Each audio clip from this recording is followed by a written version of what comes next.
from the beginning, like I said, like in a lot of like the rock videos I've seen of you saying, you have a very powerful delivery, and you've worked in a lot of different styles.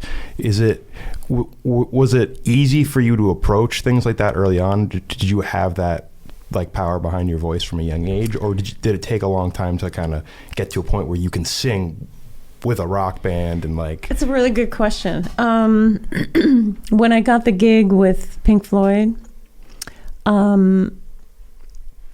that was probably the biggest, loudest, rock band that I had to sing with. And that piece, Great Gig in the Sky, which is an iconic vocal piece. And that's on your website.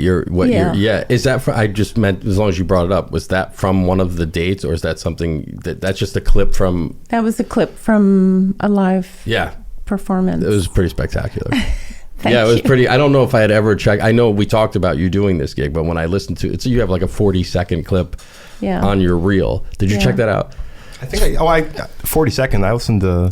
There's just the full song on YouTube. Thing? Yeah, there's 3 girls that we split up the piece, which was originally sung by Claire Torrey on the Dark Side of the Moon record, and Claire was a session singer in London. For people that don't know the story, she was called in to do this session. Richard Wright, who was the keyboard player for Pink Floyd, he wrote this piece, basically, but it had no melody and no words. So they invited Claire to come in and said, well, just have your way with it and see what happens. So it's really an improvisation that Claire wrote. And by the way, I think in 2014, there was a lawsuit, and Claire Torrey finally got her just desserts of getting writing credit on that piece. Oh wow, that's awesome. Yeah. Wow. So then that must have equaled some monetary compensation. Yeah. Wow. Yeah, which she so deserved. Yeah. Yeah. Wow, incredible. But all those years, it was not. She was not credited. Wow. Yeah. So anyway, it was sung by one person on the record, but obviously as a singer, we all wanted to do it. Yeah. So David Gilmour said, well, just split it up and figure it out, Fight amongst yourselves. Yeah, fight amongst yourselves. he wasn't getting in the middle of that. He was very cool. We worked it out. You said that, and he's kind of known for being I'd never heard anything other than he is very cool. Oh, he is. Yeah. He's such a gentleman and just sweet guy. Yeah.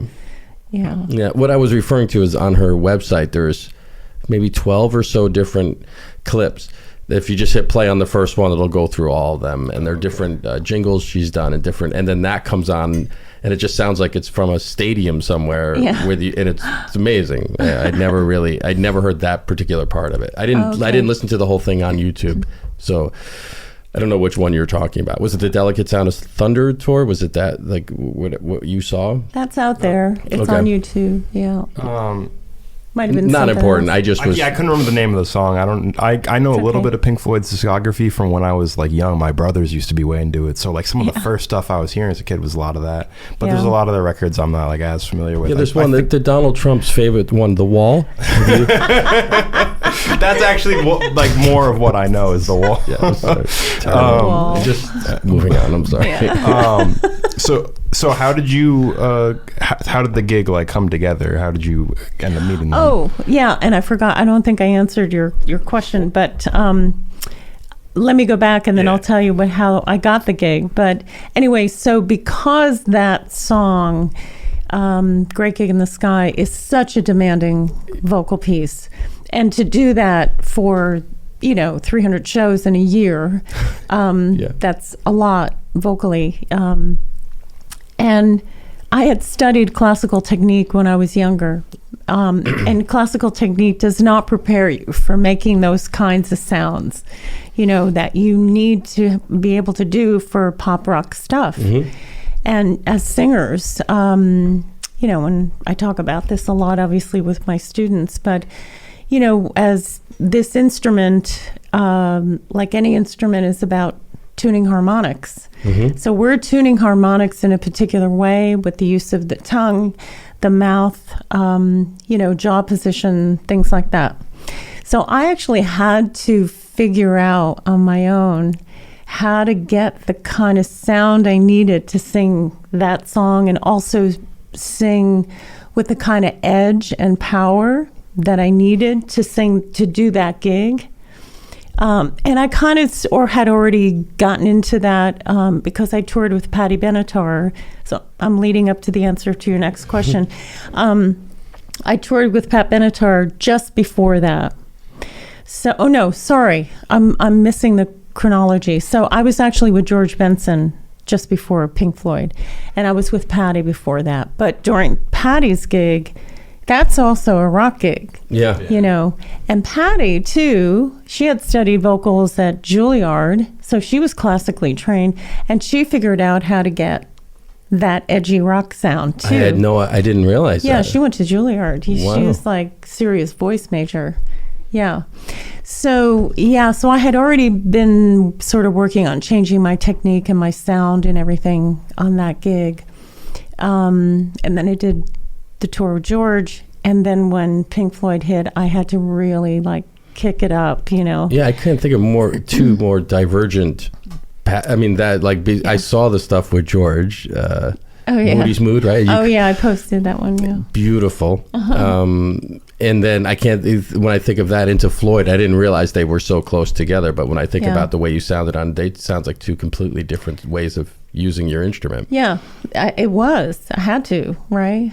You have to, and again, I try to teach this to my students is, depending on the material that you're doing, you want to try to figure out, obviously within the limits of your instrument, right? As singers, we're born with a sound. You can't change it. I'd love to sound like Tina Turner, but I'm never going to sound like Tina Turner. But yeah, you want to be able to accommodate the tonal qualities that you want to get for whatever material you're doing. So if you want to work... Well, we talk about this. You have students, I have students. You're constantly... you just have to be able to cover a lot of different territory. Yeah, it's the same for you as a guitar player. If you're doing a jazz gig, you're probably going to play a hollow body guitar. You're going to have warmer tonalities, right? You're approaching music in a different way. Yeah. If you're doing a rock gig, you're probably going to play a solid body guitar. Yeah, absolutely. And have maybe some distortion boxes, or, you're going to approach the sound differently. Yeah, but I never had to do two completely different things on the world stage. Like you're going from one, you're doing it for thousands of people. And was Benson right into Floyd? Was there any break, or were you just literally you got on the plane off of one tour? Pretty much. Yeah, that's amazing. I didn't realize you were doing that on the. And how long were you out with Floyd? A year. So you literally did close to 300 dates. Man. Yeah. So was, like you said, you kind of had to take it up a notch vocally for that. Was that were you learning a lot of things about your own voice from doing that music in particular?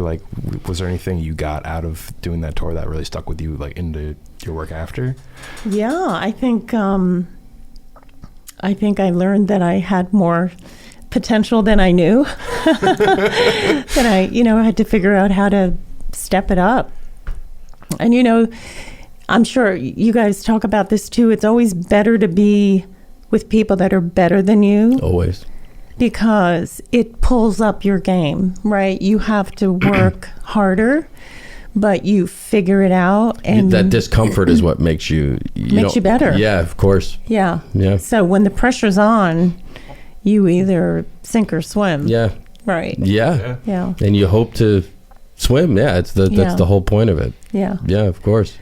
So I think I made it. I think I swam. I think you swam. Yeah, you were like, oh, I got to push myself harder, talking about the gig you got after your gig with George Benson.